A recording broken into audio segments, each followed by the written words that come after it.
Snow piled up to her ankles at the gates of Crimson Flame City. The abandoned little girl knelt on the ice, her arms wrapped around her shoulders. The biting wind ruffled her hair, which looked like withered grass. Her heartless mother pushed open the vermilion gates and stepped out into the snow. Her headdress clattered in the cold wind. Her gaze swept over her own flesh and blood. Without a shred of pity, the brutal father, believing the prophecy of a disaster star, ordered her expulsion. The abandoned little girl tilted her head back, opened her mouth to plead, and burst into loud sobs. Tears streamed down her face, leaving 2 red streaks. The mother turned away resolutely and walked through the lofty gate. The heavy wooden door slammed shut with a crash, shaking the snow from the lintel. The bolt slid into its slot, completely cutting off all hope of life. The little girl collapsed in the snow, curling her body into a ball. Her lips trembled uncontrollably as she repeated that she was not a harbinger of disaster. Onlookers spat onto the snowy ground. The heroic eldest brother hid behind the doorframe, witnessing the tragedy. The steady second brother reached out to press his hand on the eldest brother's shoulder, keeping a watchful eye on their surroundings. Guards, sensing the commotion,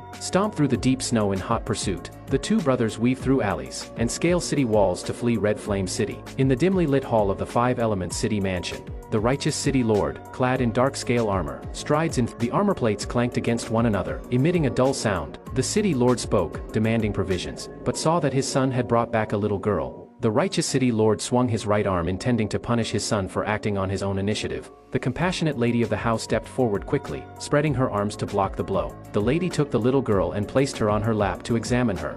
The lady lifted the little girl's torn sleeve. Her arm was covered in crisscrossing dark red whip marks. The skin at the center was scorched black and sunken by a branding iron. The compassionate matriarch's fingertips trembled as she gently stroked the wound. The matriarch angrily denounced the Sioux family's actions as worse than those of beasts. The young girl, in a daze, muttered in her sleep, begging her parents not to abandon her. The girl's consciousness plunged into the fantastical realm within the pendant hanging from her chest.